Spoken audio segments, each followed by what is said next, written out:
Om Onagale.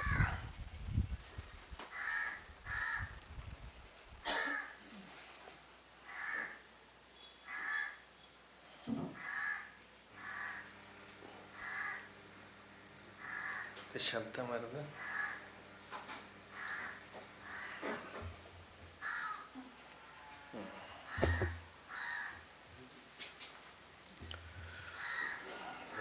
Namah Paramarishibhyo.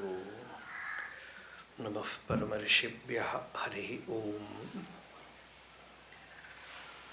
Upasakanam yadupasaniyam upattavasam vatashakimulim taddhama dakshinyajusha swamurtyam jagartu chitte mama bodharupam adraksham akshīṇadayānidhānam ācāryamadhyam vatamūlabhāgim maunena mandasmitabhūshidena maharshilokasya tamonudantam vidrāvitāsheshatamōganena mudrāvisheshena muhurmunīnām Nirasya mayam dayaya vidhatte devo mahan tattvamasiti bodham mamadhya devo vatamūlavāsim kripa visheshat krita sannidhānah omkara rūpām upadishya vidyām avidyagadhvāntamapākarotu Apara Satchit Sukhavari Rashe Yasyormi Matram Bhuvanam Samastam Guhahidam Tam Ramanam Gabhiram Chinta Vihinam Hridi Chintayami Deham Rinmaya Vajjadatmakam Aham Buddhirnatasyastyato Naham Tattadabhava Supti Samaye Siddhatma Sadbhavataha Koham bhavayutah kuto varadhiya drishtvatmanishtatmanam soham spurtyataya arunachala shivah purno vibhati swayam.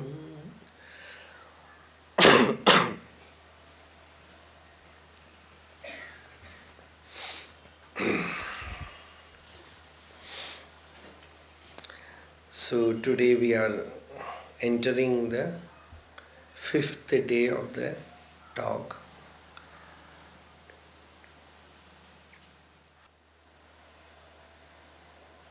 Buddhism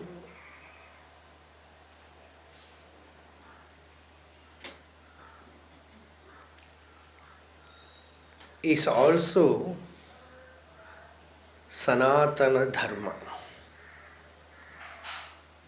because more than us, Buddha has used that word. Nowadays, this negation of this word is very, very common in Tamil Nadu. So, more Buddha has used that word. Many places, after giving his teaching, he concludes the teaching like this: Esha Dharma Sanatana. He says, this is Sanatana Dharma. Esha Dharma Sanatana.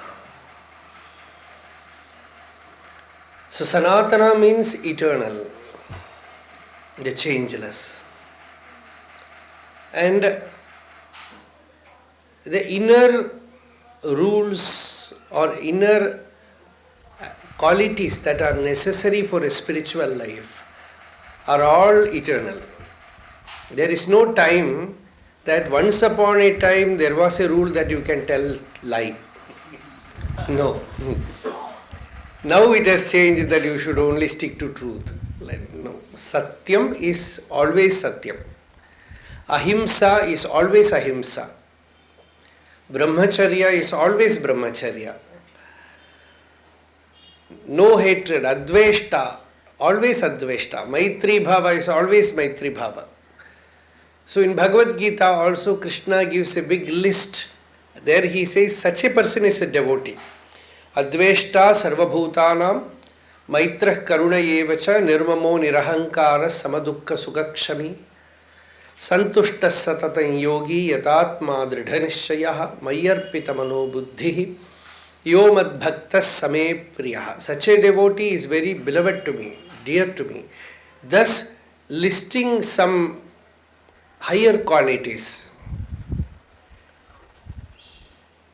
which are all common to Buddhism also.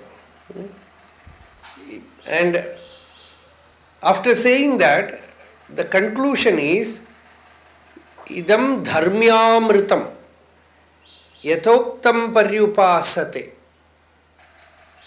shraddhadhanaha matparamaha bhaktaste ativa me priyaha. This is dharmyamritam. Krishna says this is the nectarine dharma, the nectar of dharma, the essence, the cream of dharma. So this dharma is eternal. It is same. Whatever religion you may belong to, even if you are a nastika, non-believer, there also this is common. So, when the person wants to become a refined person, the mind should become pure. A pure mind, there is a Bhashya commentary to Patanjali Yoga Sutra supposed to be written by Vyasa. Vyasa Bhashyam it is called, where the commentator says the yogi's mind is like the eyelid. Not a single dust it will endure. Like that, the yogi's mind cannot endure even a small impurity. Just wants to do avadhunana. Avadhunana. Avadhunana means shaking off. And they also say dhutankara. A monk is a dhutankara. One who does avadhunana is a dhutankara, is an avadhuta. People have all kind of fantasy, imagination. The avadhuta means one who walks naked. No. Avadhuta means one who shakes off, one who cleanses him completely, every moment purifies him is an avadhuta. So avadhunana means shaking off, blowing out. So that is avadhunana. So that purifying process is sadhana, it is spiritual practice. And in that aspect, we are all same only. We need a process by which the mind can be purified, the senses can be disciplined. These are all preparatory, as we said yesterday, before takeoff, the runway. So this is all preparatory, but it's all needed. Suppose you have higher clarity, and there is an argument, especially in Tiruvannamalai, we are very familiar with that argument. You have attained Jnanam, you can do anything. You can do anything. You try that and tell me whether you are peaceful. Somebody told me that I know it's very clearly. Can I do anything? You try. You do. Then you will find that you are not peaceful. You will find that you don't sleep. You find that your mind, others might call, he is enlightened, but I have no sleep. They are calling me, I am realized, but my mind is not quite peaceful. So there one Swami was there in Rishikesh. He had some physical trouble, and they were singing his glory 2 hours, 3 hours, and he was 85. Then he told, I have no happiness in this because I am suffering and you are all singing my glory. So your heart should tell. Your heart should tell whether the work is over. Your heart should tell. When the work is over, you won't care about name, fame, recognition from others or anything. For you, others are not there. So, the inner life should be handled with care. For that, the sages have found so many ways by which they can purify the person. Even you have a clarity, then also the body, generally we give the example. You can, you clean a spot, clean a lamp, put oil in that lamp, put wick in that lamp, and find a good place to keep the lamp and then light the lamp. But even after lighting the lamp, you will find that wind comes through this window, so close this window and make the flame flickerless. So even after lighting the lamp, it is quite possible that the person has not finished the work. Vidyaranya Swami says that Tattvajna says, how can I again discipline my body? Because I no more identify with my body. There is restlessness in the body. I no more identify with my body. How can I discipline my body? This is Purva Paksha question. And Vidyaranya Swami says, okay, you don't identify with your body. Still discipline it, considering it another's body. You are helping somebody else, do it. Otherwise you will suffer. So this thing is, see, the fruit of spirituality is undisturbed peace. Atmanubhutihi pradibandha shunya. As Shankaracharya puts it, as long as vasanas are there, weaknesses are there, Atmanubhuti will have pradibandha in its expression. That is why we call Brahmavid, Brahmavidvara, Brahmavidvariya, Brahmavidvarishta. A knower of Brahman in various degrees. Knowledge is same. But the upadhi which is carrying that knowledge, the lamp which is carrying that flame, whether it is prepared, whether it is kept in the right spot, whether all aspects are taken care of. It's a great art. It's a great art. Yoga Vasishta calls it Jnana Kala. It's Jnana Kala. This Jnana Kala, you have to enjoy that. You will fall, you will have lot of troubles in your spiritual life. It doesn't matter. It doesn't matter. You look back, you have traveled a lot. Okay, you have not scored full marks. Doesn't matter. You need not convince others. But don't misuse it. Don't misuse it. Use it in the right way. Guard your jnanam. It is called jnana raksha. Nirantara abhyasa nitanta bhadra.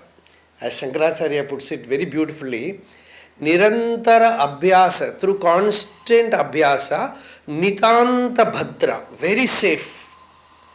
No more can it be lost. Till you attain that state, put effort. Nirantara abhyasa nitanta bhadra. That is needed. So, till then, doesn't matter. You have become very old, the problem is still there. That is what Buddhists, they say, Sagradagami. Perhaps you will come again, doesn't matter. The same Tiruvannamalai, the same Giri Pradakshinam, the same satsang. Again you will not go back to the nursery school. Starting again into the worldly life, no. You will come. So no problem. Na kalyanakrit kasyit durgatim tada gacchati. As Bande said, kalyana mitra, kalyana patha. Gita says, kalyanakrit. One who is doing sadhana is doing kalyanam, auspicious act.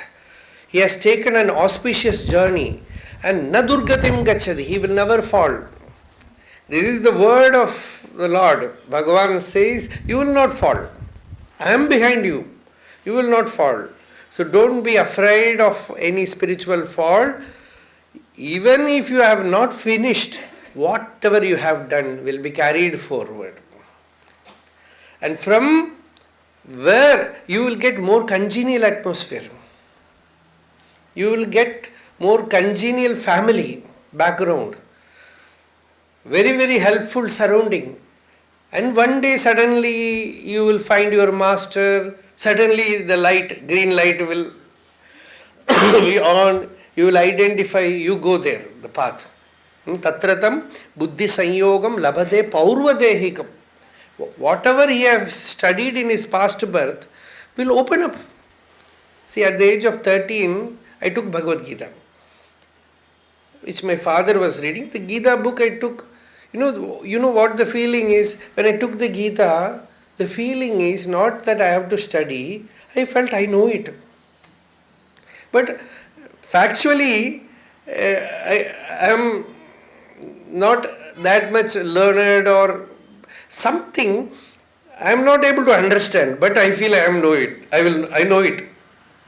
That intuitive feeling is there. No? This comes from Pragjanma Smriti, that past. So, somewhere we have studied, somewhere we have, Bhagavan himself says, perhaps all my learning is finished in my past birth. So, whenever I open, I feel the meaning is very clear, I tell that is all. I have not learnt all this. So, that was Bhagavan's stand.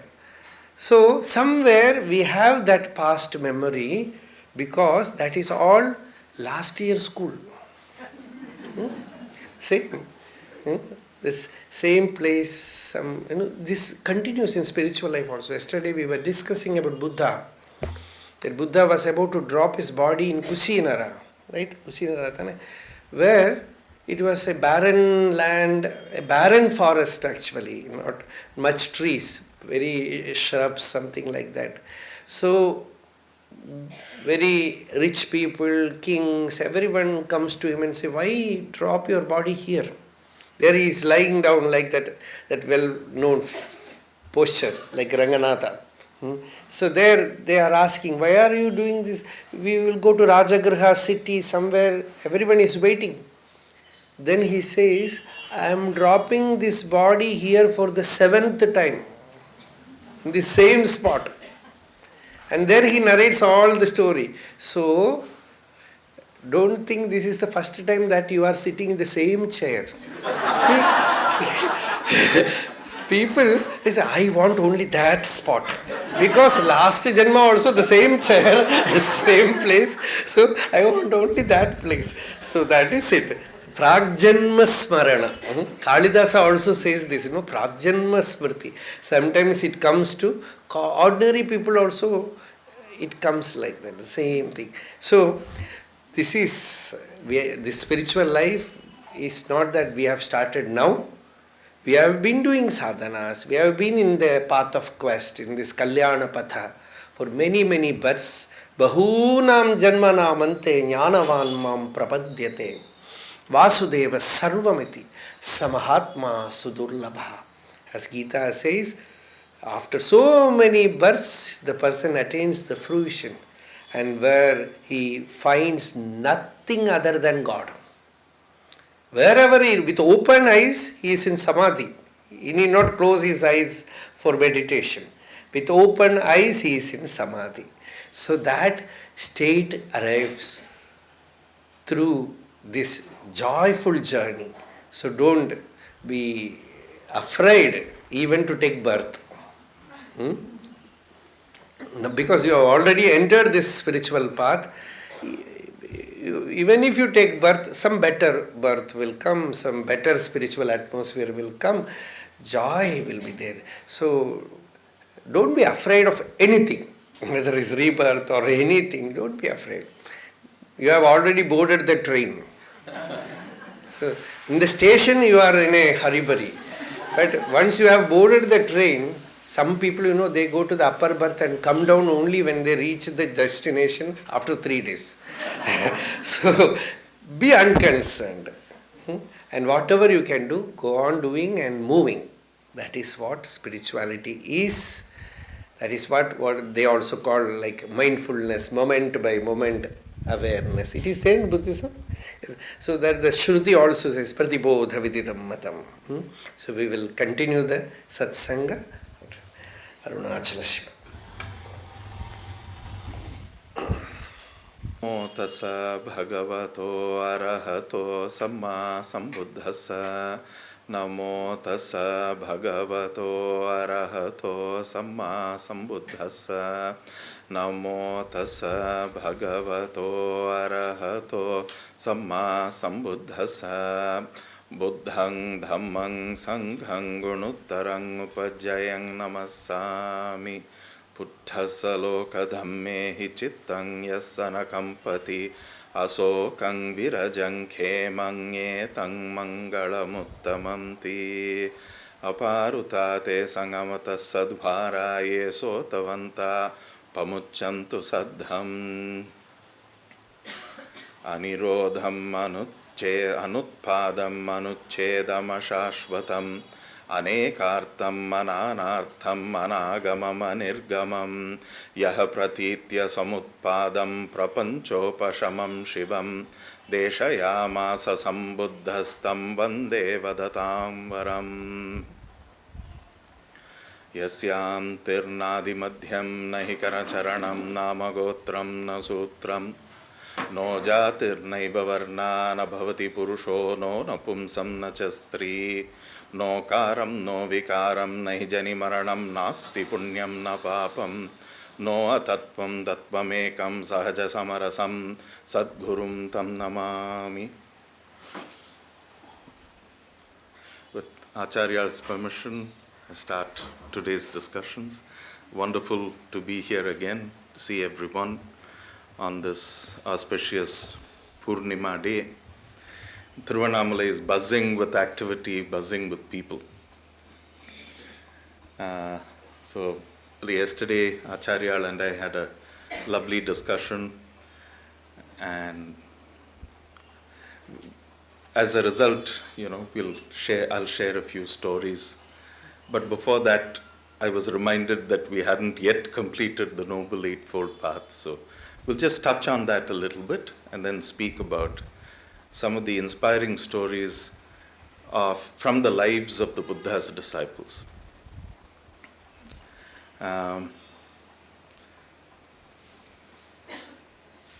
Before that, we'll start with a story. It's a fictional story. So apparently up in the Himalayas, there is a monastery and there are lots of monks living there. And the senior most monk was very well known for one of his psychic abilities. His psychic ability was to exactly predict the weather. And he was a very aged monk, very renowned, very well respected.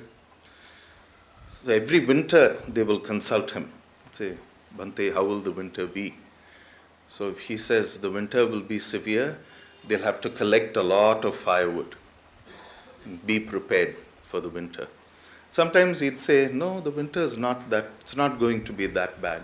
So they'll collect just enough, not much. They wouldn't strain themselves. So this has been going on for many years. And one day, this monk drops his body, passes away.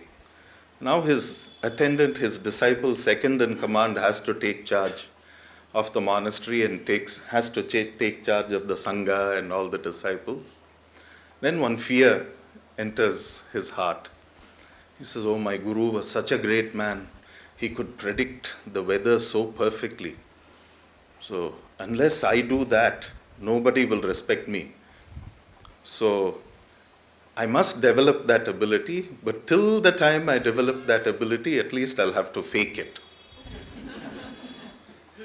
So all this happens sometime in the springtime.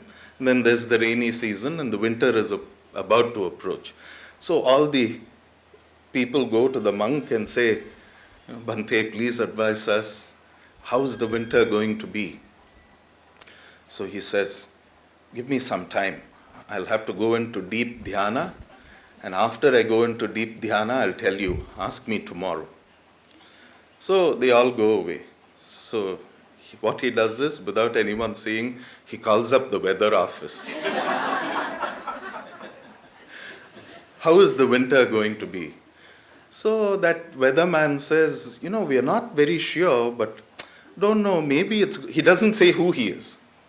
So the weatherman says, we don't know, maybe it's going to be difficult. So the next day all these people come, Bhante, how is the winter going to be? It may be difficult. So they start collecting. Everyone goes out, they start collecting firewood, and there's a big pile that's made. Then they call the Bhante. Bhante, we've collected all this firewood. Is this enough? Bhante says, I'll meditate. I'll tell you tomorrow. So goes in, calls the weatherman. How's the winter going to be? Oh, I think the winter is going to be very harsh. So then the next day he tells all his disciples, winter is going to be very harsh. So now they get so scared, they go collect more wood. So by the end of 3-4 days, the whole monastery is full of wood everywhere. It's for them to use in the winter.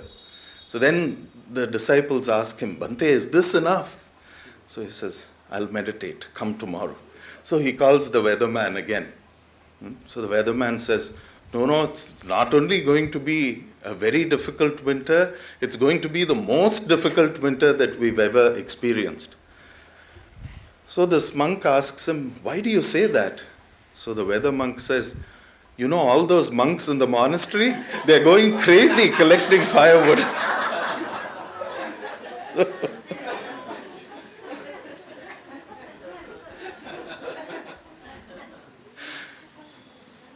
So yeah.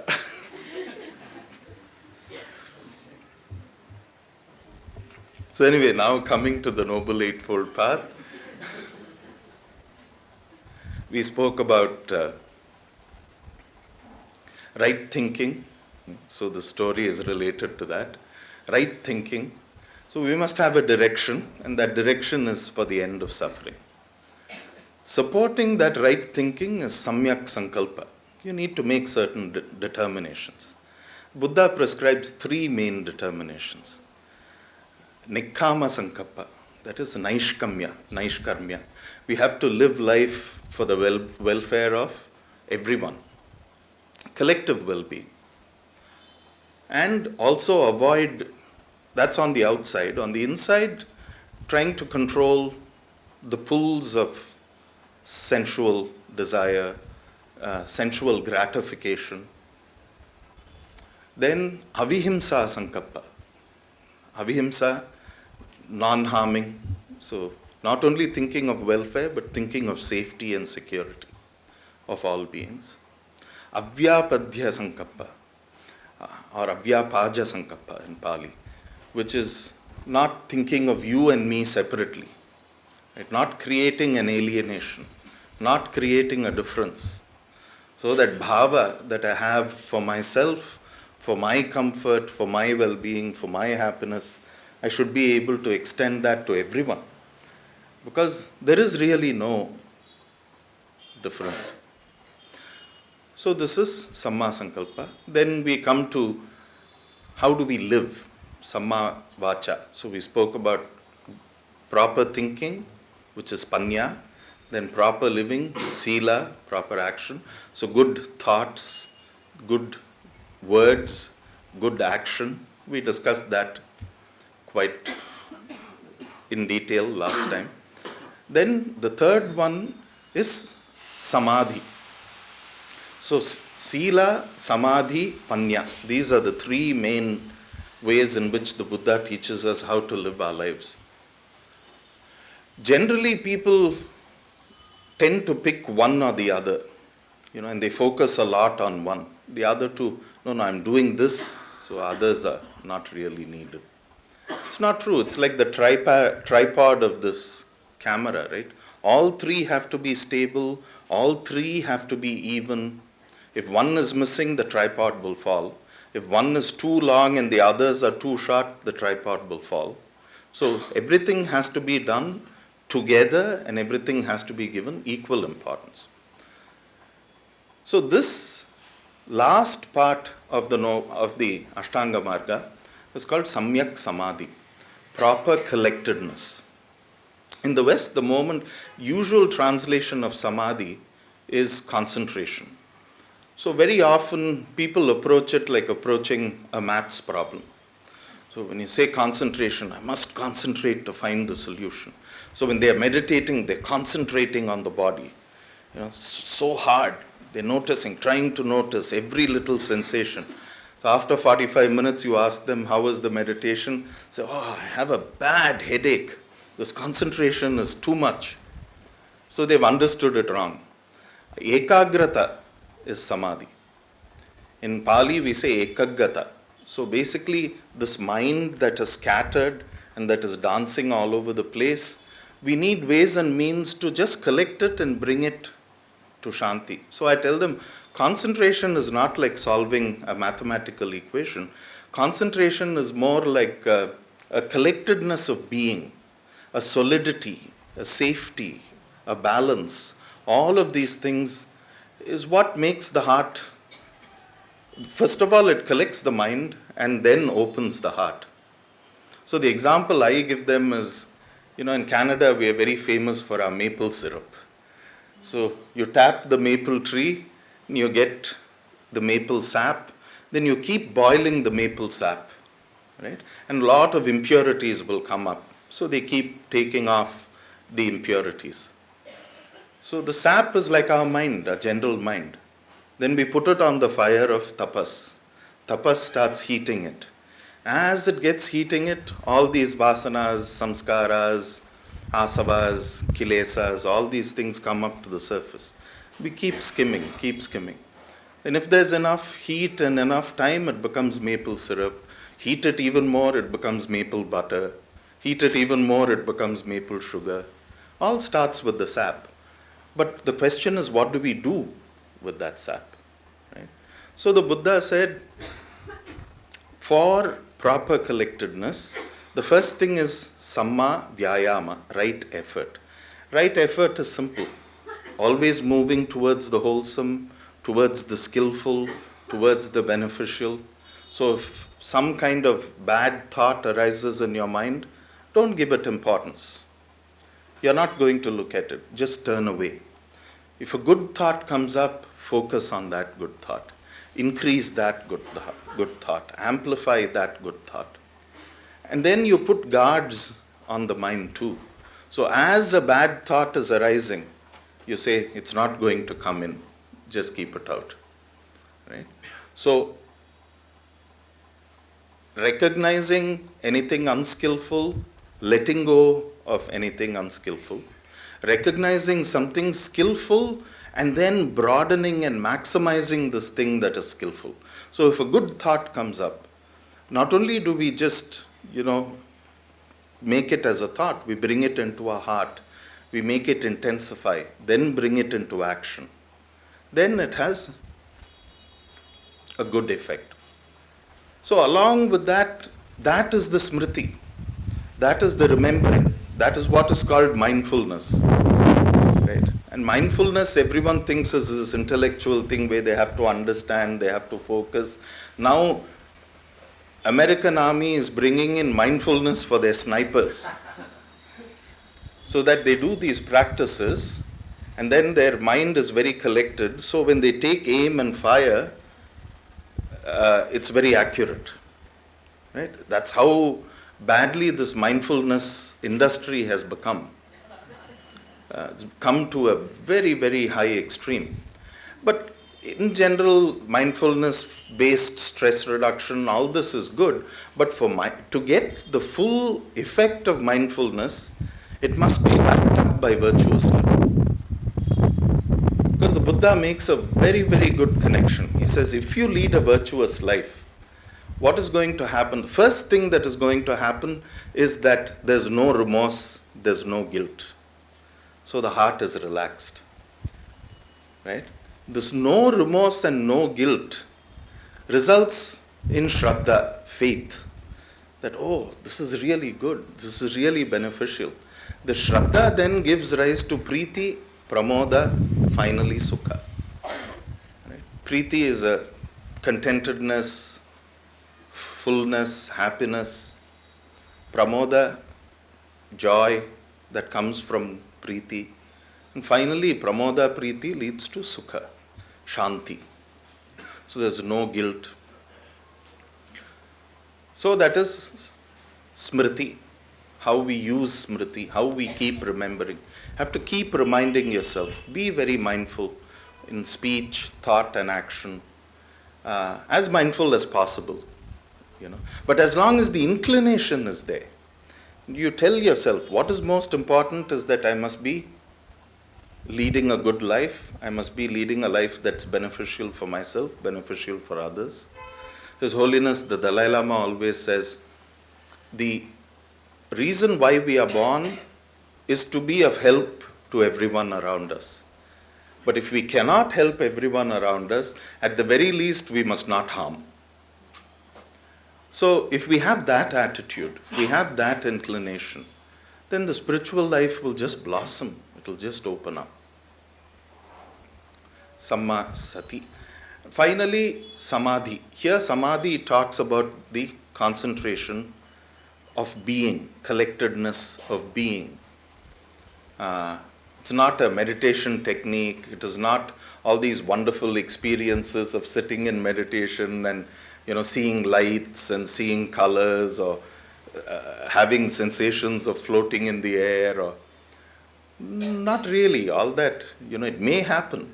Even if it happens, it's not realistic. Even if it happens, it's not reliable.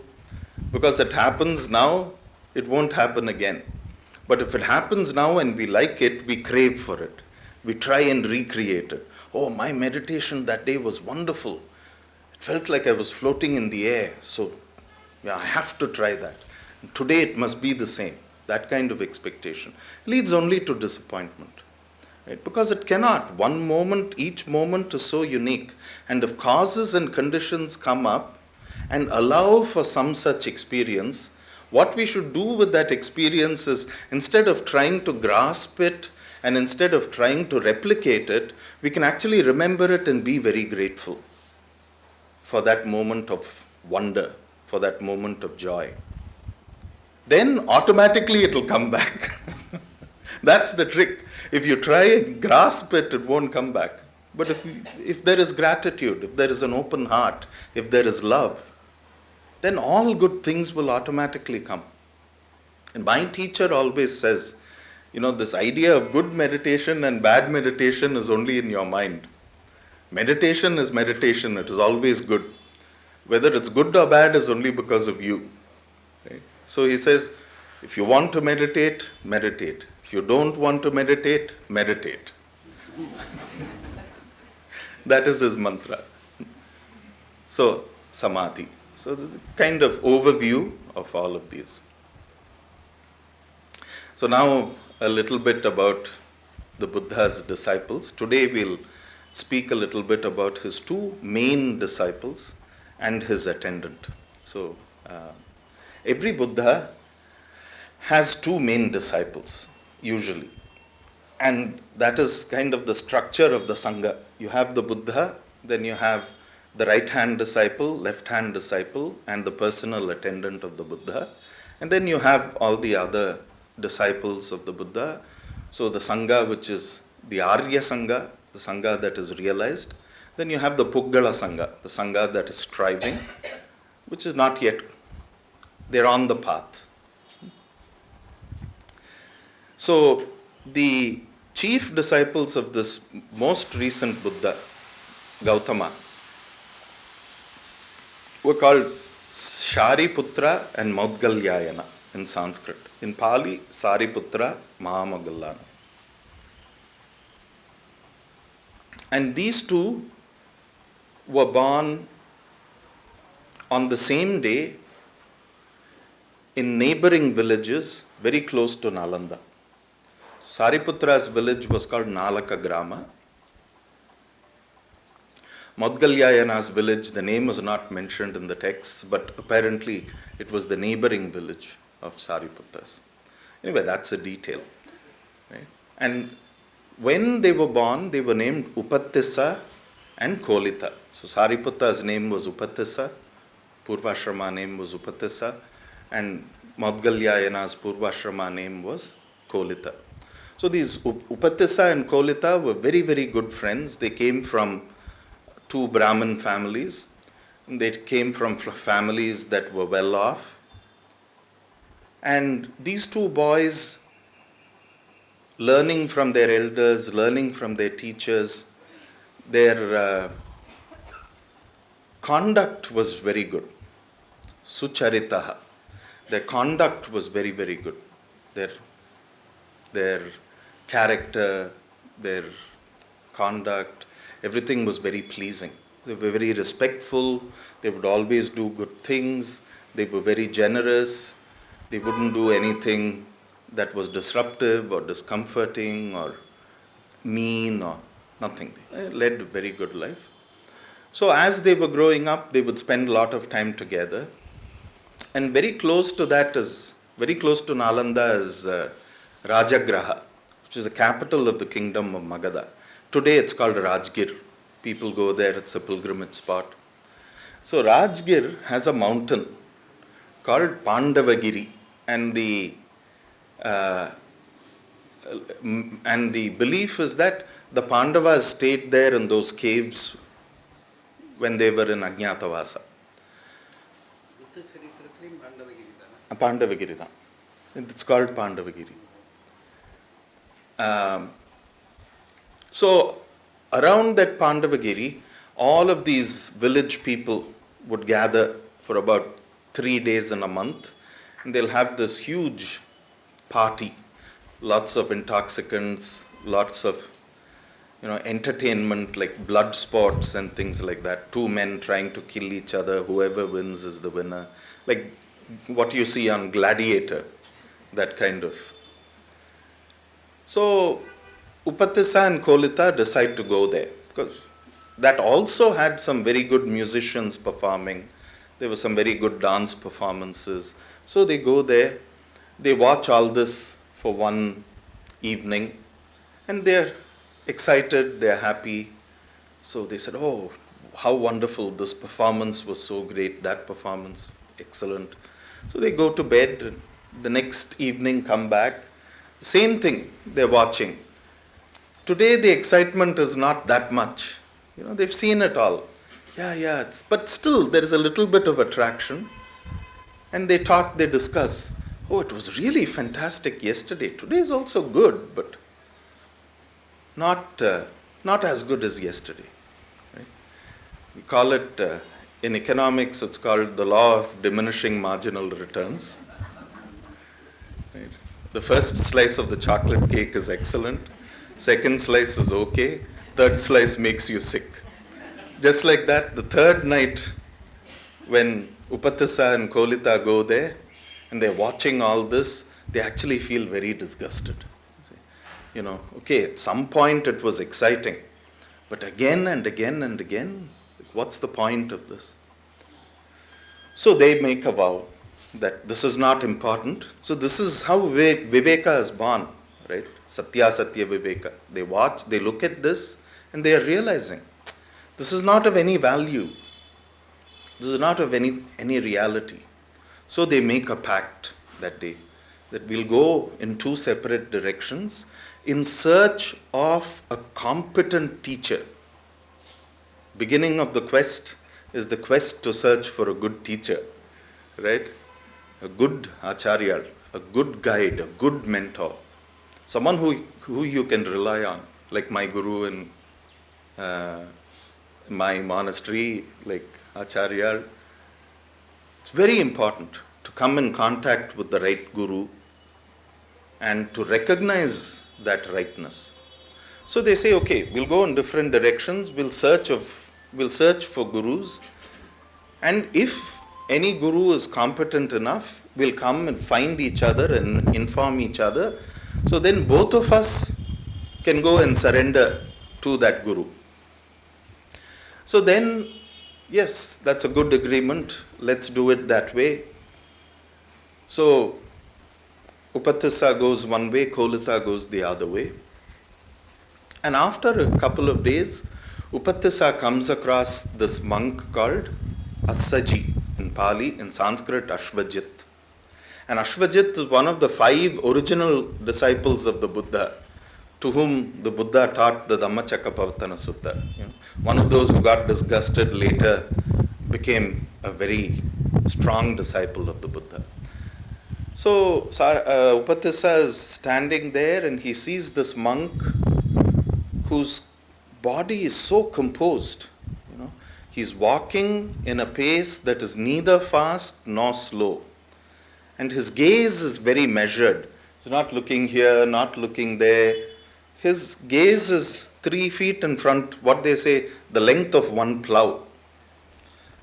So he's looking 3 steps ahead. That's all. He's very composed. He has his Bhiksha Patra.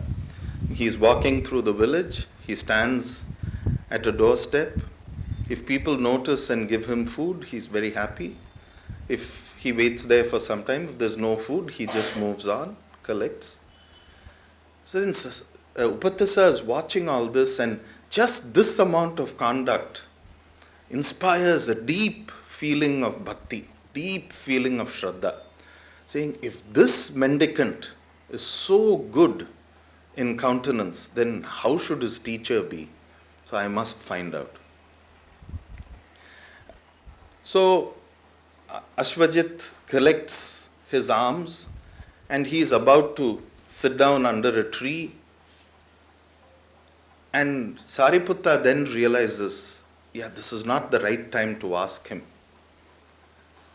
Upatissa realizes this is not the right time to ask him. Let him have his meal and then I'll ask him. But before that, what does he do? He goes, he collects some water, keeps it near the place where Assaji is going to sit. He brings a cloth, prepares an asana. Assaji comes, he washes Assaji's feet, offers him water to wash his hands, Padyam, Argyam, Ella Samarpanam Adithu, Asanam Samarpanam. Asanam has been offered. So Assaji sits. Bharati Tirtha Mahaswamigal would always say, a good disciple should be a good shushrushu. Must be willing to listen. Shrutaha, Shruti, Shushru. And must also be able to do shushrusha very well. So he does all this and he just stands to one side, waiting for Asvaji to finish his food so that he can ask his question. Prashnakala prashamshaha. Pratikshaha. Prashnakala pratikshaha. You must wait. It's not as if you see someone and immediately you have a question, you go, oh, I have a question. You've got to wait. There's a right time. All this is, charita. All this is conduct. All this is good way of behaving, especially for spiritual disciples who are dealing with their teachers. So, right time to ask questions. So he's waiting. Stands aside, he waits. Then Asvajit finishes his meal. Then Upatissa takes the Bhiksha Patra, goes, cleans it, right, brings it back, offers it to Assaji, does Namaskaram. Then Assaji says, oh, do you have a question? And now Sariputta is happy. Yes, this is the right time. So he says, Venerable Sir, Bhante, your countenance is so good. Who is your teacher? So he says, my teacher is the Tathagata. By this time, Assaji is completely enlightened. So he says, my teacher is the Tathagata. So Upatissa asks him, what is his teaching? So Assaji, a fully enlightened being, says, look, I'm not very well versed in his teaching. I've been a student for a few short months. Right? So I cannot tell you his teachings completely. But what I can say is, look at the amount of humility in that answer. That's only an arahant can have such humility. He says, I don't know. I don't really know. I have some idea and I'll tell you what the idea is. So there's no, this is the teaching, this is how it should be. Right? Not like that. He says, I don't know really, but here's what I have grasped. He says, Ye dhamma hetu pabhava tesang hetung tathagato aha. So all of these phenomena that we see around us, all of them have an hetu, have a hetu. They have a cause. Tesang hetung tathagato aha. All of the hetus the Tathagata has spoken about. Tesancha nirodho evang vadi mahasamano. So this great recluse, this Mahasamana, has not only spoken of their cause, he's also spoken of their cessation. So just hearing this, Upatisa's heart opens and there is some very strong insight that arises. This listening to this idea of cause and effect. Hetu Nirodha. Just listening to these, his vision gets opened, and according to the Pali scriptures, he becomes a Shrotapanna right then. In Pali it's Sotapanna, Sanskrit Shrotapanna. He enters the stream right then and there. We'll talk about what is Shrotapanna and all that when we have time later, if we have time. But you can take for granted that, he's reached some deep level of understanding. So then he remembers his promise to Kolita, and now he's 100% sure that this Shramana Gautama is the right teacher. So he pays respects to Venerable Asaji. Asaji goes back to his monastery because he's taken his food. And then Upatissa goes and finds Kolita. And Kolita immediately looks at Upatissa and he says, there's a change in you. There's a difference. You look so much calmer. You look so much lighter. You look so much happier. This enlightenment is not just an illumination of the mind, but it is also a lightening of the body. That's why, in Buddhism, all the deities are, and even the Buddha, or Mahalakshmi, Saraswati, all of them are on a lotus. Right? Because they are just a symbolic way of saying that there is so much lightness in them. If I stand on a lotus, the lotus will be crushed. So, Ama.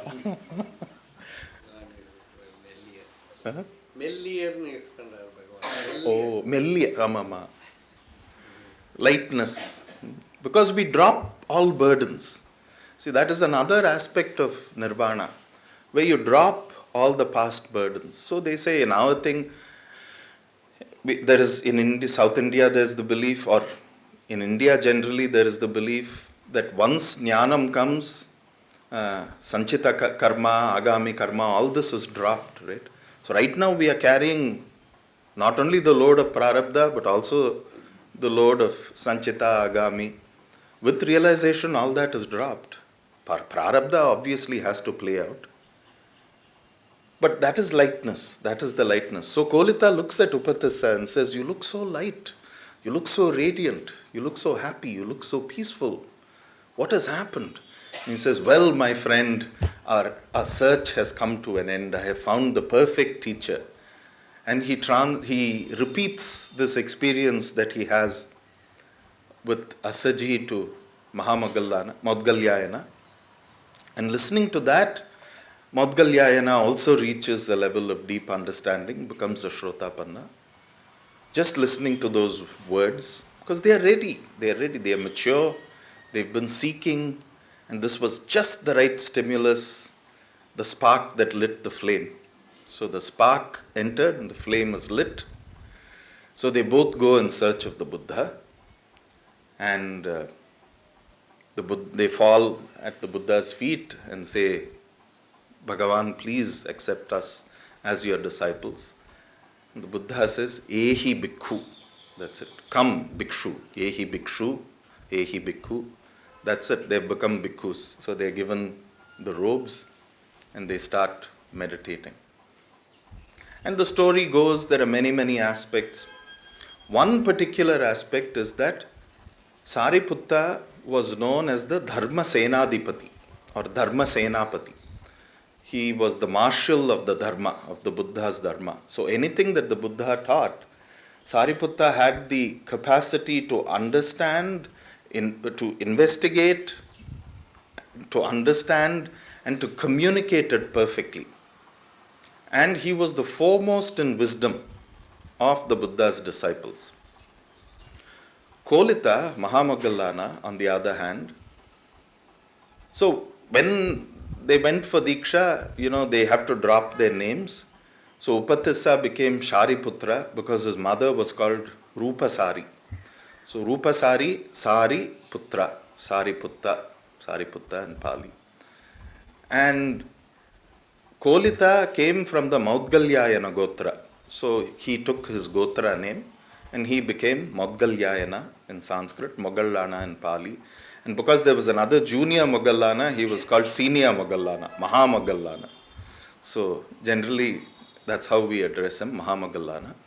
So Sariputra becomes the chief disciple in terms of wisdom. Moggallana becomes the chief disciple in terms of collectedness, samadhi, and psychic abilities. What in Pali is known as abhinya. So all these siddhis, anima, lagima, gharima, ishitva, vashitva, prakamya, all the siddhis, becomes very, very adept at all of that. The story goes that because Sariputra uses the method of investigation, his enlightenment took 2 weeks, right? Because he had to investigate every little corner and then he was able to attain. Moggallana just goes directly into samadhi and there is something inexplicable that happened and within 1 week he attained full enlightenment. But Moggallana always considered Sariputra as his elder brother. Sariputra was the right-hand disciple of the Buddha. Moggallana was his counterpart on the left side of the Buddha. So the Buddha started delegating all of his duties to both of them. They were in charge of training new monks. They were in charge of keeping order within the Sangha. They were in charge of adjudicating any arguments or any disruptions that happened in the Sangha. So they were really taking care of the Buddha, and the Buddha now had the opportunity to kind of sit back and concentrate on his teaching, concentrate on his own meditation. He was free to do whatever he wanted. So, like this, life goes on. There are many, many more stories, but one poignant story in Sariputta's life is that Sariputta's mother never accepted Sariputta becoming a Buddha Bhikshu because the mother was a huge devotee of Brahmadeva. And so for her, only veneration would go to Brahmadeva. So she would keep telling Sariputra, what are you doing? You're insulting the family. You're bringing disgrace on our family. You're ignoring our Devata. And she wouldn't call her son by his name, Upatissa or Sariputta. She would always call him as shaven head. Mundaka in Pali. So some of those things when you read, it's quite poignant, The mother is saying Mundaka. So it's disrespectful. Anyway, Sariputra never affects him. So he gets the news that his mother is going to die. So he moves to see his mother with a few of his disciples. And his mother is there in one room and he takes residence in another room. And he's trying to teach her the Dharma. And she's just not willing to listen. So Sariputta realizes whatever he says, nothing's going to work. So he comes back to his room and he's meditating. And one by one, all of these devatas come to pay respects. First Indra comes to pay respects. Then the Dikpalakas come to pay respects. And Rupasari is watching all this. Oh, all of these devatas are coming and paying respects to my son. There must be something there. So as this is happening, she's realizing, oh, this devata is coming, that devata is coming. And finally, the Devata she worships, Brahma Devata, comes down to Sariputra, right, and pays respects to Sariputra. Then she gets convinced, oh, the deity that I am worshipping is now paying respect to my son. So she calls him and says, I see all these deities, they're coming and paying respects to you. He said, they're not paying respects to me, they're paying respects to the teachings. They're paying respect to truth. They're paying respect to Sat. What is Sat? That's Sattva. They're paying respect to that. Right? Then the mother realizes, yes, he is on the right path. So then he teaches her this wonderful chant. It's called the Triratna Guna. The gunas of the three jewels, Buddha, Dharma, Sangha. If time allows, tomorrow probably we can, because it's a beautiful description of the Buddha, the Dharma and the Sangha. And it gives a very comprehensive, clear picture of what these three things mean. So as soon as he teaches her that, again because of her punya and her prarabdha, she reaches the state of an arahant and she passes away. And he leaves. Moggallana, on the other hand, so then many other things happen. Sariputra continues to teach and all that. Then his end comes 1 year before the end of the Buddha. So he just decides, okay, now my end is near. Wherever he was, he left that place, came back to Nalaka Grama.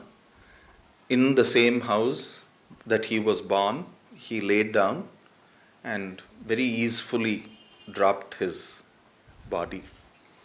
And then the Buddha realizes this using his jnana drishti. Ananda is next to the Buddha. And suddenly Buddha does this and his body shivers. Ananda says, oh Lord, what happened? The Buddha says, all light has left this world, Ananda. Now there is only darkness. My beloved Sariputta has passed away. Very, very poignant, very touching. The love that the Guru has for the Sishya. So that was a very peaceful end. In contrast, Moggallana has a very painful end. He's been doing a lot of psychic powers and all that, and throughout his life, using his psychic abilities, he's done many things. So he would go into the Niraya world, the hell realm, and any preta that is existing, which cannot be satisfied, which has not been satisfied, he will use his tapo shakti to release them from their bondage. And in a few past lives, he was a kshatriya, so he had the samskaras and the vasanas and the karma from that past life. So he is there in a forest, and one group of competing mendicants don't like him because he seems to be very successful. Not that he craves for success, but in their eyes, he seems to be very successful. He seems to be very popular. So they feel very threatened. So they hire a gang of assassins to go and assassinate Moggallana. Moggallana knows this through his jnana drishti.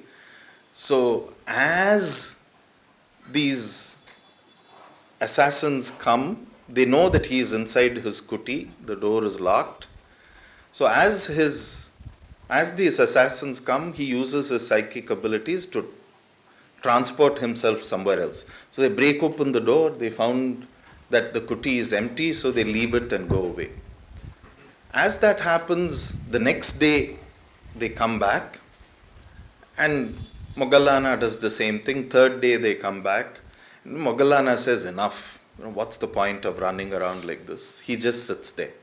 And just like we discussed how Shuyun, empty cloud, held his life because he didn't want those communist assassins to bear such heavy karma of killing such a realized soul. Moggallana just sits there. They cut everything, and then he just falls down. And they are pretty sure he's dead, right? But all he did was he teletransports himself to the Buddha, goes to the Buddha and says, "Oh Lord, my end has come. So let this be my final act of homage in this birth by doing namaskaram to you."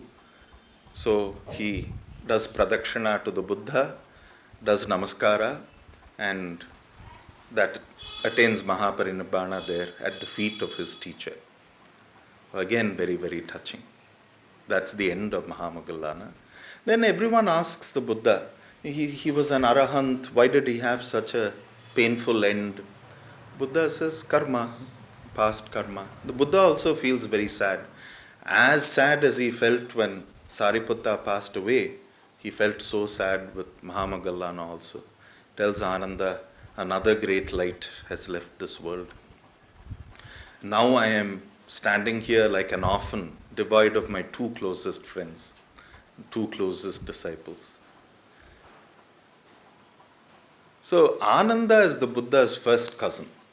Shuddhodana had a younger brother called Amitodana. Amitodana's son is Ananda. So they're very, very close. Buddha has started teaching. There's a big sangha that has collected around him. And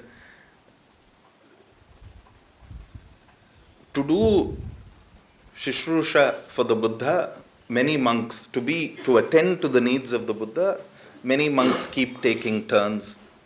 Then now things have grown so much that the Buddha feels the need for somebody permanent, somebody he can rely on 24/7, somebody who'll take care of all his needs. So he needs a personal attendant.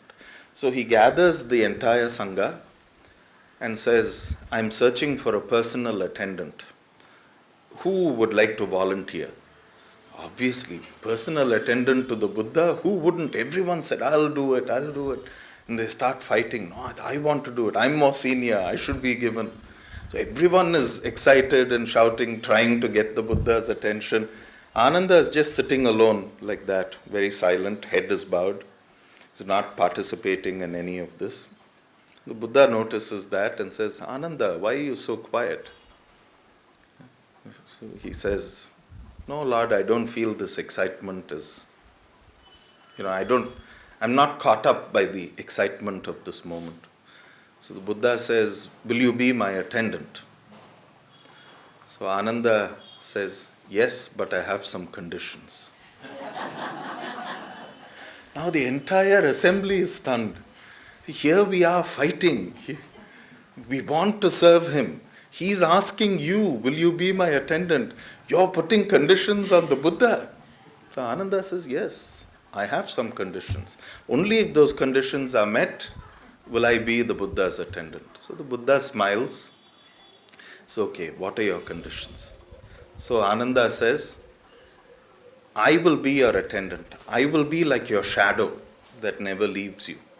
But if you receive any wonderful robe or anything, if you pass it on to me as a gift, I will refuse it. Because I'm your attendant, if you're offered any special food, right, and you want to share it with me, I will refuse that. Because I'm your attendant, if people want to build a comfortable dwelling for me, I will refuse that. Right? On the other hand, if I get any excellent robe, cloth, or anything that is beautiful or something, then I will offer it to you, you must accept. If I am given some extraordinarily delicious food, I will offer it to you and you must accept. If I am given any wonderful dwelling, I will offer it to you, you must accept. Look at the Guru Bhakti. This is the Guru Bhakti. And on top of that, whenever you teach, I must be present. If by some reason, because of my duties, I'm not able to be there, you must come back and repeat the teaching to me.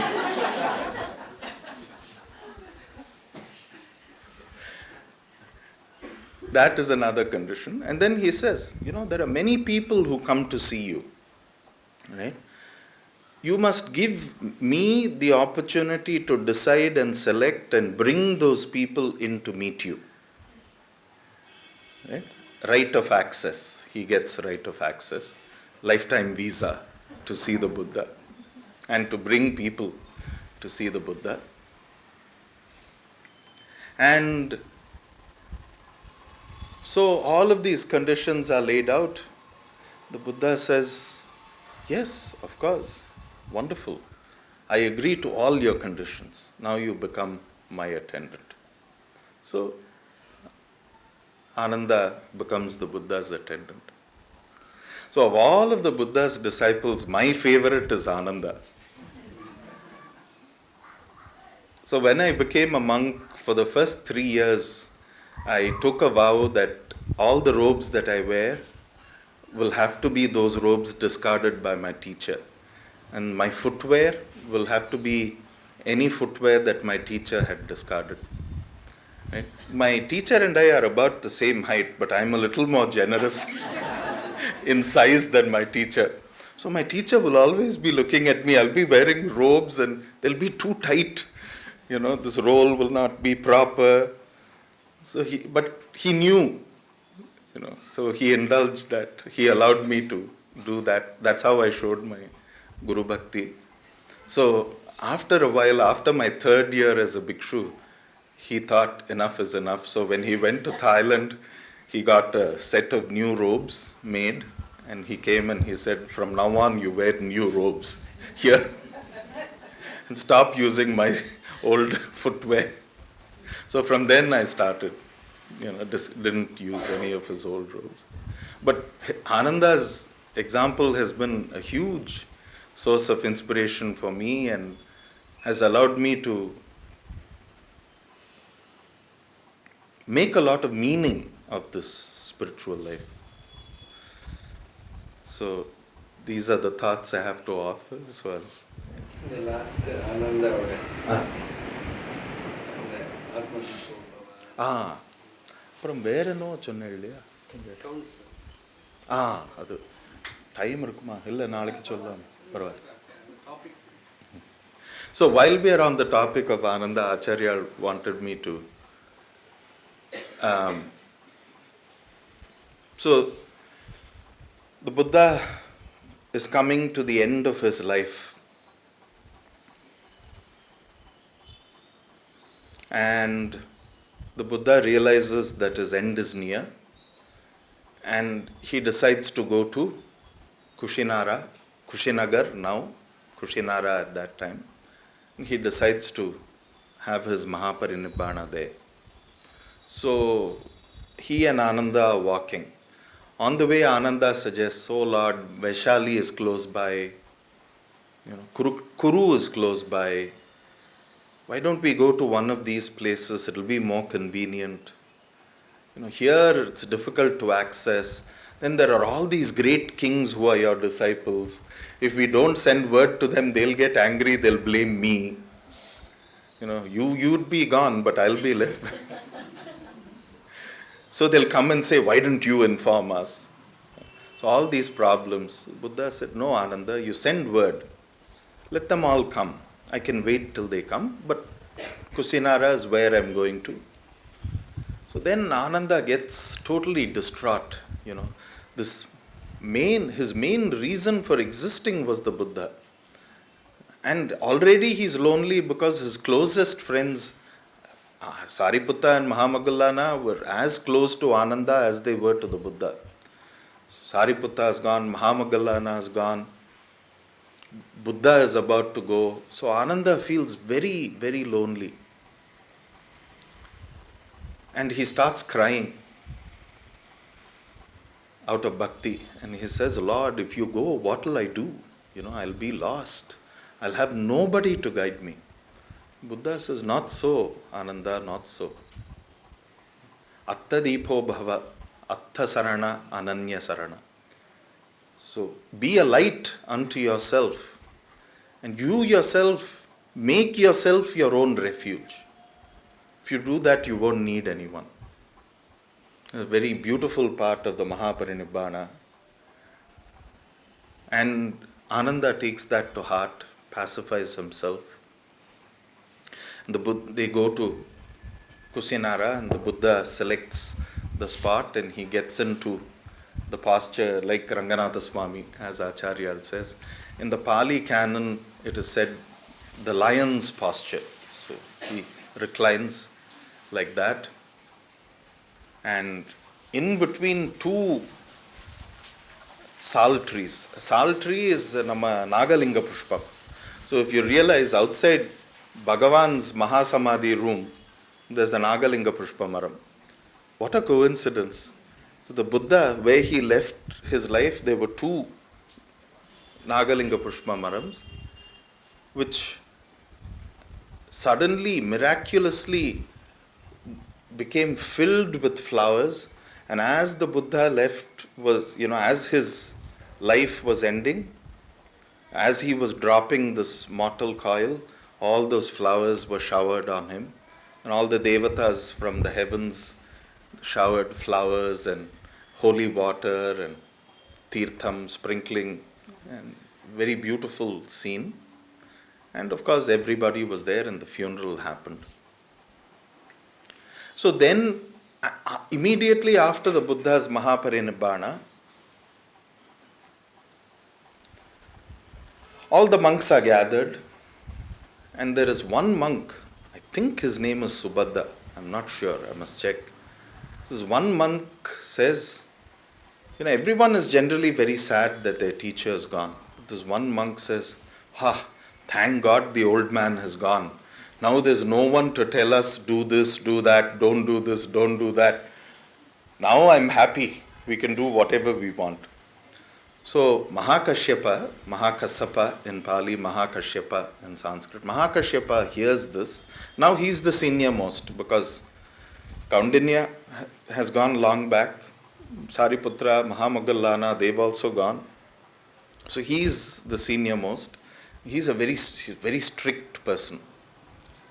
So he hears this and he gets scared. So he says, now we must consolidate the teachings of the Buddha and make sure it stays authentic so that nothing is added, nothing is lost. Right? Then all these monks who say that there's no one to guide us or teach us, they will have no option. They'll have, if they do something against it, it's a transgression. Then it can be legally dealt with.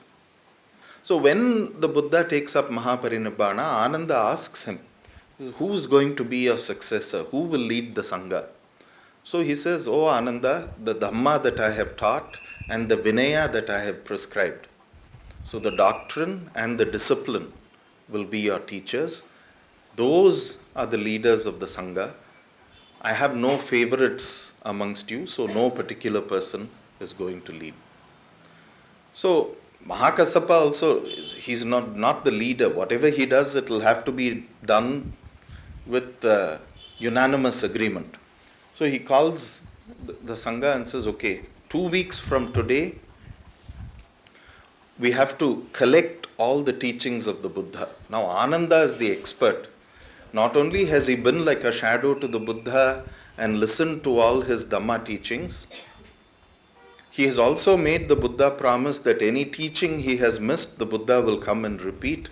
So he will recite all the sutras, Dharma teachings of the Buddha. For the Vinaya teaching, for the discipline teaching, Upali would be the one who will expound it, and then we can record it. Now Upali was actually the barber of the royal family of the Shakyans.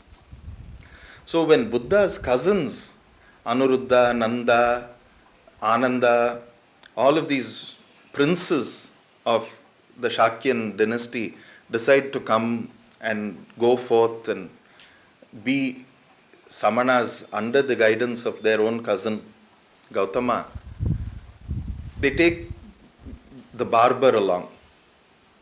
And then they reach a certain spot and all of them remove their royal clothes, their jewelry and everything, and gives it to Upali saying, take this back to Kapilavastu. Upali says, are you mad? If I go with all your clothes and your jewels and tell them you've become a sannyasi, they will kill me. So better I come with you. So they leave all that there, tied up in a bundle, and they go off together to become sannyasis.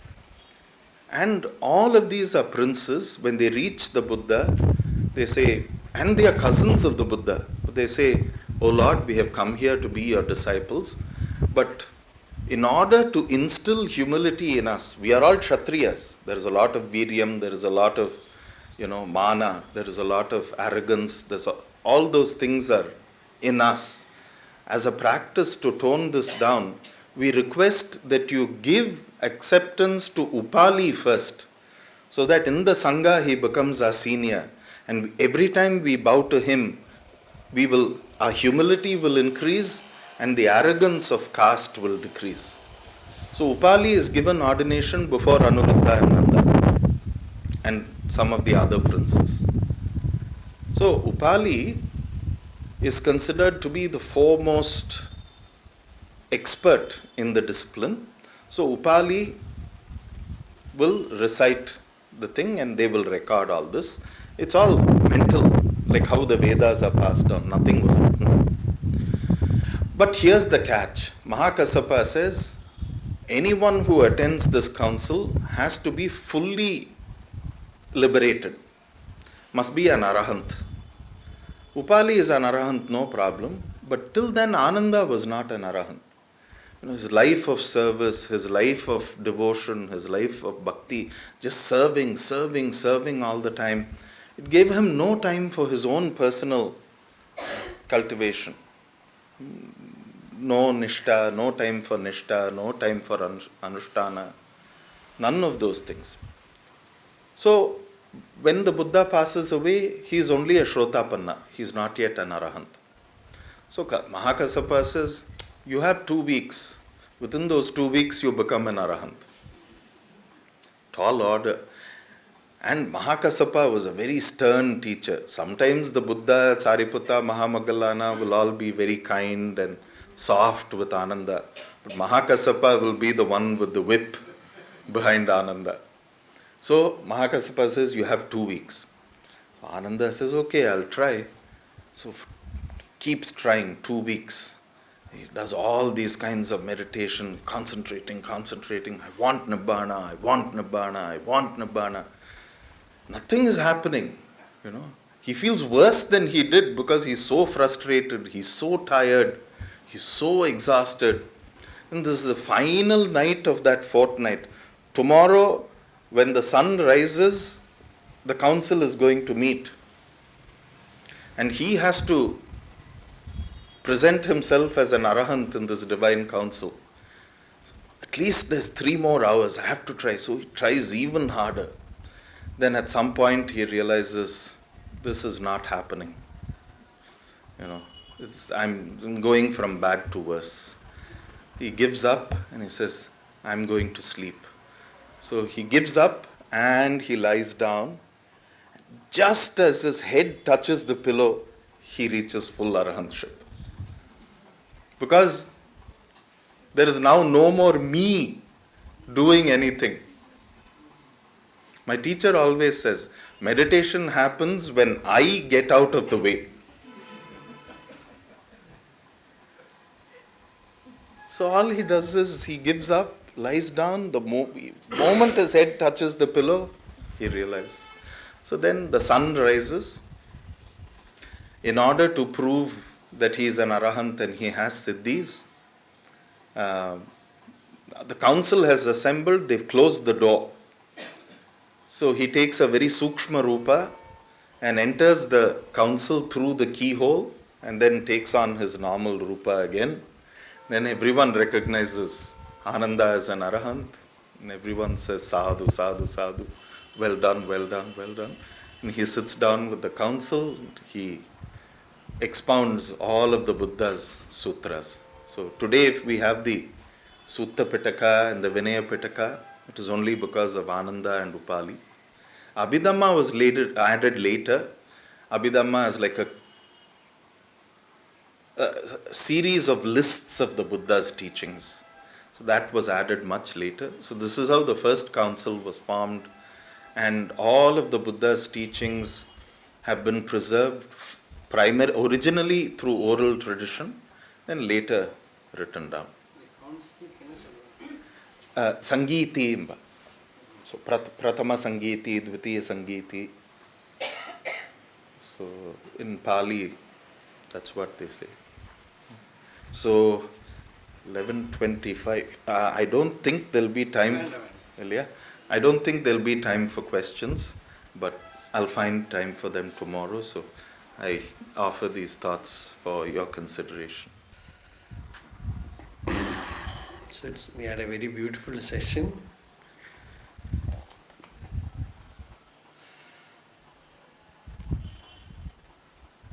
It's like seeing Buddha and his disciples and being with them. So that is why every day I was telling Bande that the stories are very important. And that is a kind of bhakti, kathadishu anuraga. That love for stories, elevating stories, spiritually elevating, purifying stories. So this life of Buddha, where we saw about so many disciples of Buddha,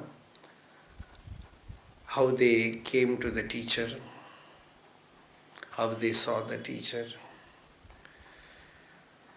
This again and again, this story repeats.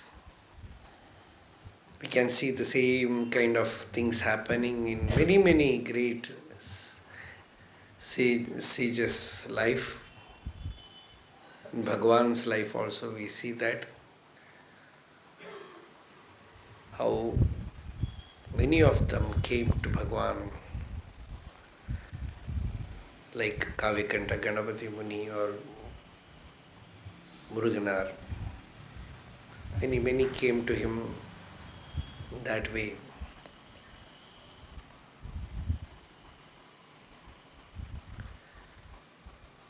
So,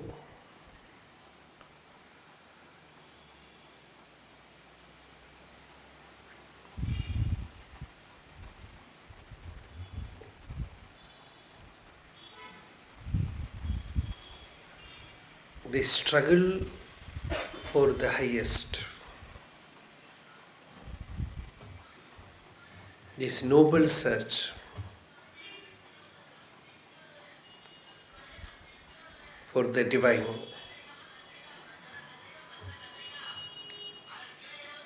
It is with that search almost all of you have come here from great distance to Tiruvannamalai.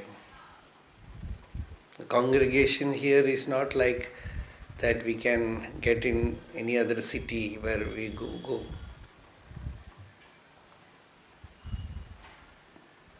It's not that some worldly people who work in some office and Sunday they have time, they come to hear the lecture.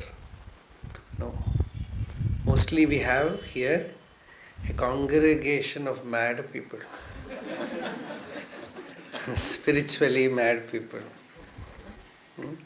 All kind of mad people we will see in Tiruvannamalai. And thanks, it is divine madness. So this divine madness is needed.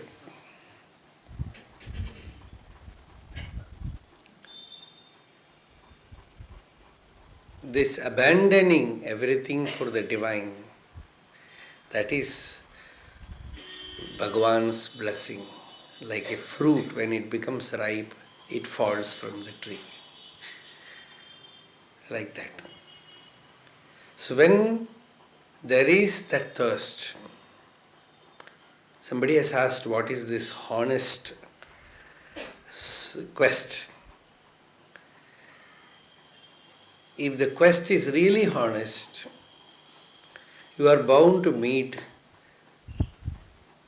a fully enlightened teacher, a jnani.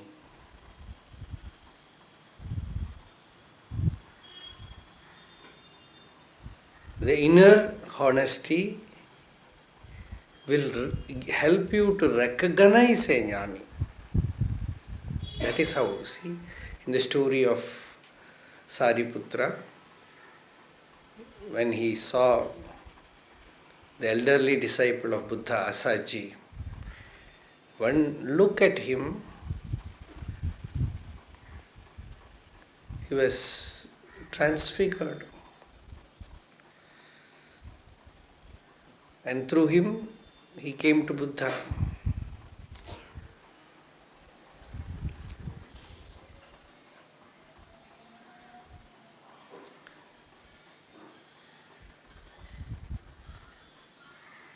So like that, this recognition of the spiritual comes from the seed of enlightenment that is already within everyone. It makes you recognize. People recognize Bhagavan like that in Tiruvannamalai.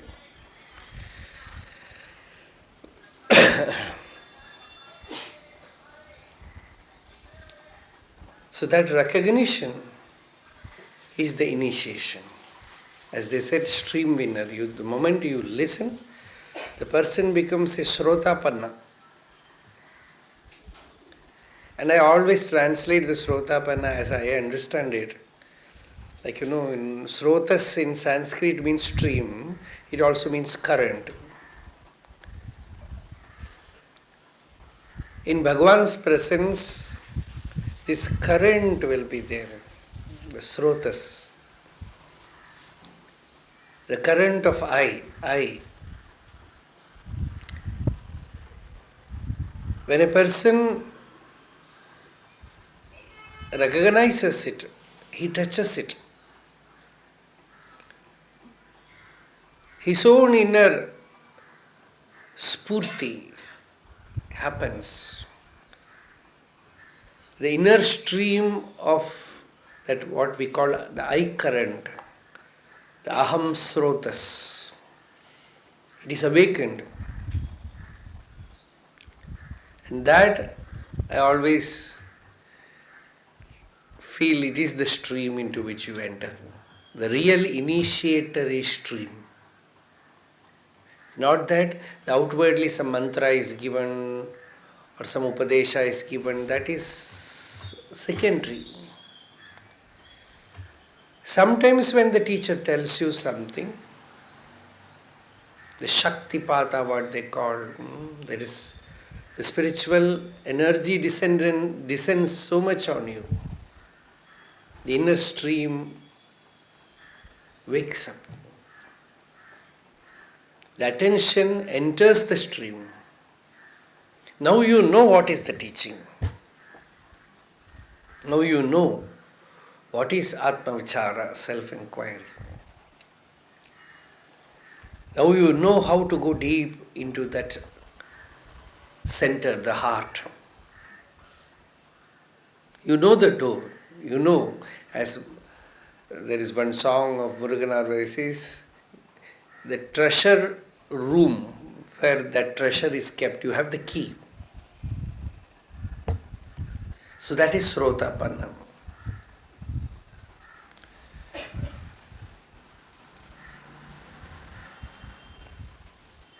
In Vedanta we call Shushrushu, Jijñāsu. In the beginning it is Jijñāsa, Jñātum Ichcha. The thirst for that spiritual knowledge arises. And it is not simply an inquisitiveness. We say it is like fire on your head. You cannot rest. Buddha uses the word, the house is on fire. When the house is on fire, you cannot tell, tomorrow morning I will throw water. Now I will sleep. No, you cannot sleep. Like that, when you see the danger of ignorance, the danger of not knowing the truth,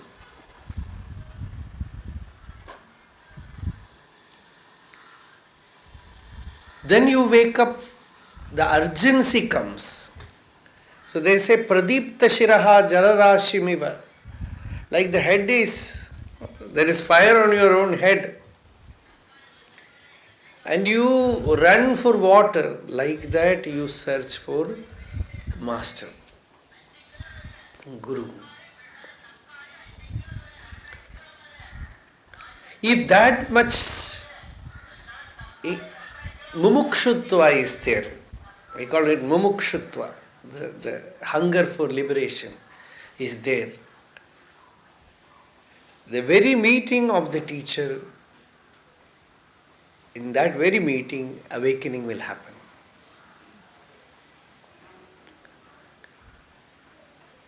We have read that Bhagavan Ramana Maharshi's teaching is self-enquiry. But most of Bhagavan's direct disciples have not done self-enquiry. No. They have not practiced. They have not done anything. They got it in that Sannidhi. They were ready. It is like that you are carrying some dry grass and you go near the fire, you need not request the fire to light it. You become lit. Like that, when you are mature enough to receive this highest truth. This maturity, Shishya Prajnaiva Kevala, as Yoga Vasishta says, the teacher gives the teaching same to all. But the maturity of the disciple, his prajna is ready to receive it. Then the magic happens. Then he receives it. There's a beautiful story in Bhagavata that Shukacharya is giving the highest teaching to Parikshit. The king is ready, waiting. He is going to die. In few hours he will die. And the last teaching is given, the Mahavakya is given. Aham Brahma Param Dhama Brahmaham Parabam Padam. I am that Brahman, and that Brahman is within me as my own self. This teaching Shukacharya imparted and then looked at the assembly around. Because it is like this, you are getting the vibe from somewhere else. Because you are giving the teaching here, the receiver, Mukhya Shrota is here, but some other Shrota, he's, what can we say, hacking, modern language, something like that, Some other Shrota is also receiving the message. Receiving the message, there is awakening somewhere. And Shukacharya looked around. He found a small boy sitting in a corner in deep meditation. And Parikshit will die. Shukacharya woke up, stood up and said, he was ready to leave. And said, that boy, through him this teaching will live. Vakshyati asau sutaha. This suta, through him this teaching will live in the world. Because Parikshit will drop his body. So this suta will propagate the teaching. And suta was not a real Shrota. Once long back, about 25 years back, I was talking on Gita in a small beautiful temple in Kerala, Palakkad, Krishna temple. I was sitting on one mandapam, and the opposite mandapam and down around the temple made shrine, devotees were all sitting. And when the talk started, few children, all 8, 9, 10 years old children. All of them were around me because they have no other place to sit. So these children were sitting around me, along with that some administrators also, those who have arranged the talk.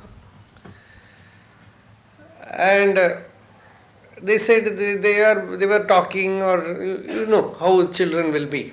You know? One speaker said, when you are speaking before children, you should know when to stop. And the time is when they are sitting in a line, a boy will knock the boy right in front of him.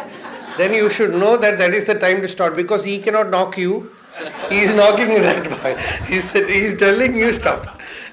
So they were all making some sound. Then those who have arranged, they said, shall we send the children away? He said, no, let them sit, doesn't matter. So they were all sitting around. And one shloka from Gita, yastu atmaratireva syad, atmatriptasya manavaha, atmanyeva cha santushtaha, tasya karyam na vidyate. It describes the state of a jnani. He is taking delight in the self, in the Atman, and he has found absolute fulfillment in the Atman, and he is absolutely contented, blissful in his own self. Saying this, I started chanting the Upanishad mantra also. Atma pasyad, Atma purastad, Atma dakshinataha, Atmottaradah, Atmaivedam sarvam. Behind me, in front of me, right side, left side, above, below, everywhere there is the Atman. Is the Upanishad mantra. I was chanting that. You know, one small boy sitting in front of me, first he did like this, looking at it like this. Then he sat like this. And tears were flowing out of his eyes, still. And we stopped the talk for a few minutes. He was in a clean trance, absolutely. He was only 8 or 9 years old. We stopped for a few minutes, then I have a way of ignoring things. Then we started the talks and complete. Otherwise people will crowd and talk like that, so I wanted to avoid that. So just ignoring that event, just the talk continued and finished. So we don't know where it will go and hit. You cannot say. Scholars have come, they will get it. Monks have come, they will get it. Elderly people have come, they will, and children will not understand. People have all kind of judgment. This is Vedanta. Children will not. Sometimes animals will understand. One Bhagavata Saptaha, every day one cow will come. In the main door, it will put its 2 hoofs in front, and nobody can enter through that door. The whole Parayanam, not the talk, reading, it will be standing there. And devotees can come inside only through other doors, because it will not give way. So, that Saptaha was very special. This cow will, every day it will stand there. And one day another being also came. I kept quiet. Only after the talk I said, near the place where you are sitting there is a snake. Somebody told me it is going there, and I saw it. I went into the hole nearby. So, who knows? Who? Bhagavan said, Bhagavan was teaching the monkeys that you are Atma. In the Pachayaman Kovil, he was telling the monkeys, you are all Atma, because one monkey died. All the monkeys were crying. And Bhagavan was sitting with them and telling, nobody dies, there is no death. It's only the body which is dying. You are the Atma. And one devotee laughed. Bhagavan, you are teaching monkeys. Will they understand? Why not? You are also not understanding. They also might not understand. And some amongst you are understanding. Like that, they will also understand. Do you think it is by your intellectual capacity you are understanding? Something from within is receiving it. And that something is there in the monkey also. If that can receive it, the monkey also can become awakened, become realized. It's quite possible. So we have the story of Lakshmi, we have the story of Nondi, we have the story of Jackie, the dog, the monkey, so many creatures. Many times, many devotees had the experience that in the crowd you go there, some dog from ashram will catch hold of you, come with you, full giri pradakshinam and come back and enter the ashram and go. Many had it, right? It select the person and go with them. And it will not move with other people. It will go with that group of devotees and finish the pradakshina. And who knows?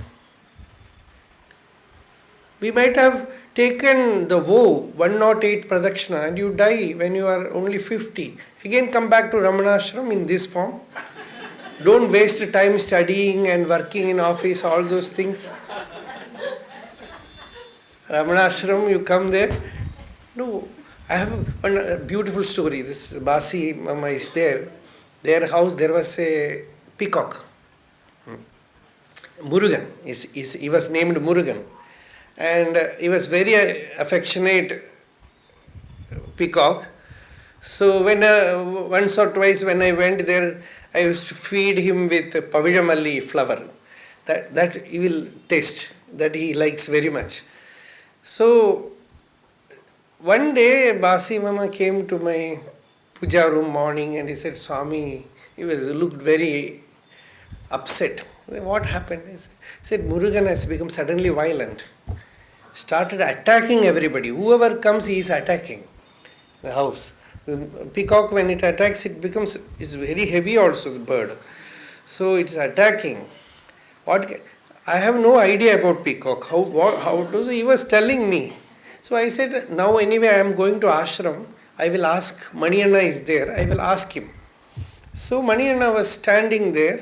So I asked him, this peacock is attacking. What should we do? He said, I didn't expect him to cooperate, but he suddenly said, shall we bring it to ashram? He said, that will be good. Then I told, he told the servants there, and they said, if the peacock starts attacks, it will be very heavy and very strong also. So they took a big net and 3 or 4 of them went to their house to catch the peacock. But you know the wonder, when they brought the net, by himself he went inside and sat inside the net. They brought him to ashram and left him inside ashram. He went directly inside Bhagwan's Samadhi. There was a video. I think somebody will be having that video. The whole day he was inside the Samadhi, sitting on that sill around. Anyone can touch him. Anyone can pat him. No violence, nothing. He sat there in the Samadhi, and night they had to close the door, so somehow they sent him out. One more day he came inside the Samadhi, and after that I think he dropped the body inside. Because they also could not recognize him after that. So, sarvatra khalu drishyante sadhavaha. Ramayana, Rama says, don't think that only human being can realize. Because Atma is there within you. And realization happens by the grace of the self. Not by your intellectual capacity. The grace of Atma, by the grace of Atma, Atma reveals itself. Yame vaisha vrunute tena labhyaha tasesha Atma vivrunute tanum swam. Whomever the Atma chooses, to him Atma reveals himself. Like that, the God within, the Lord within, chooses the person that I will reveal through him, he will reveal. That revelation happens. But the person should be ready for that. And first, the prayer that Lord, you happen within me. You see the story of Ananda, struggling, nothing happened. Left, surrendered, he was there. It was there. Samadhi siddhihi Ishvara pranidhanad va. That va means ever, not also. It means only by that. When you surrender to the inner being, that samadhi happens, that realization dawns. Till then, you have to struggle. The ego has to understand that it cannot attain it by effort, and that it will understand only after effort. Much effort. So effort has its own use, value, immense effort. And every effort is to convince the ego that it is nothing. It is not real.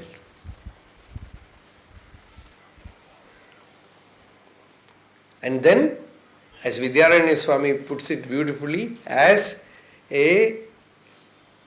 sometimes some yogis, they will burn themselves in the fire of Yoga Agni, like that this ego will burn himself in the fire of Dhyāna.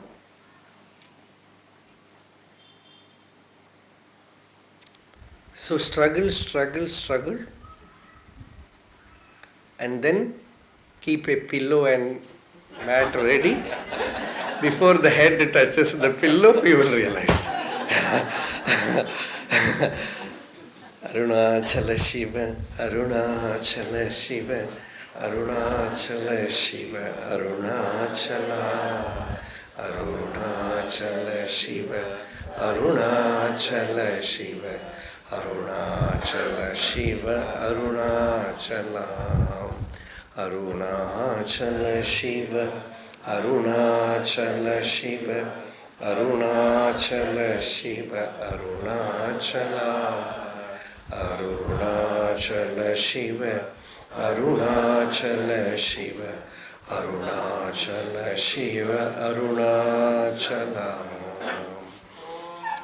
याभिरादित्यस्तपतिरश्मिभिस्ताभिः पर्जन्यो वर्षति पर्जन्येन औषधि वनस्पतयः प्रजायन्तः ओषधि वनस्पतिभिरन्नं भवत् अन्नेन प्राणाः प्राणैर्बलं बलेन तपस्तपसा श्रद्धा श्रद्धया मेधा मेधया मनीषा मनीषया मनो मनसा शान्तिः शान्त्या चित्तं चित्तेन स्मृतिः स्मृत्या स्मारः स्मारेण विज्ञानं विज्ञानेनात्मानं वेदयति तस्मादन्नन्ददन् सर्व आण्येतानि ददात्यन्नात् प्राणा भवन्ति भूतानां प्राणैर्मनो मनसश्च विज्ञानं विज्ञानादानन्दो ब्रह्मयोनिः अन्नपूर्णे सदा पूर्णे शङ्करप्राणवल्लभे ज्ञानवैराग्यसिद्ध्यर्थं भिक्षां देहि च पार्वती माता च पार्वती देवी पिता देवो महेश्वरः